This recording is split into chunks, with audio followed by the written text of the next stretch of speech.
ইন্না সলাতি, বান্দা নামাজ পড়বা আমার জন্য, ওয়া নুসুকি, যেটা আসতেছে কোরবানি, আর কয়েকদিন পরে কোরবানি, এই কোরবানিও আমার জন্য। কোরবানি বলা হয় খালি জবাই করা নাকি?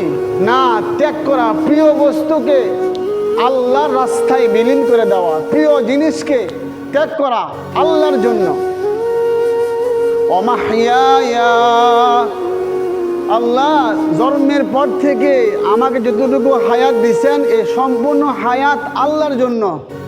ওমামাতি লিল্লাহি রাব্বিল আলামিন, আমার মরণটাও আল্লাহর জন্য। তাইলে আল্লাহ বলেন কুল ইন্না সলাতি, নবী আপনি বলেন নামাজ আমার জন্য, অনুসুকি কোরবানিও আমার জন্য, ওমাহিয়া এই জীবনটাও আমার জন্য, ওমামাতি লিল্লাহি রাব্বিল আলামিন মৃত্যুটাও আল্লাহর জন্য। আল্লাহ যখন আপনাকে মৃত্যু দিবেন তখনই আপনি মৃত্যুবরণ করবেন। রূহ দিয়েছেন আল্লাহ, আল্লাহ যখন হুকুম করবেন তখনই আপনার মৃত্যু হবে। আপনাকে বলে নাই যে আত্মহত্যা করতে, আপনাকে বলে নাই উল্টাপাল্টা কিছু খাইয়া নিজের জীবনকে নষ্ট করে মৃত্যুর পর্যায়ে চলে যাওয়া। আল্লাহ আপনাকে আদেশ করে নাই। জীবন দিয়েছি আমি, নিব আমি, যখন আমি দিয়েছি তখন আমি নিব।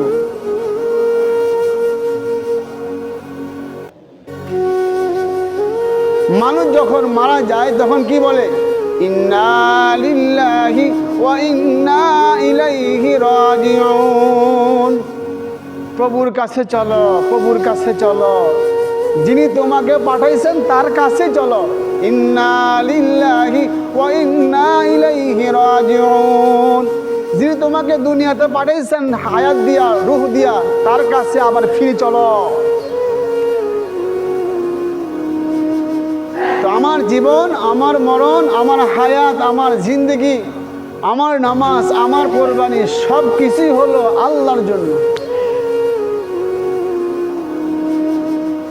আল্লাহ যতটুকু হায়াত দিচ্ছেন এই হায়াতটাও আল্লাহর জন্য।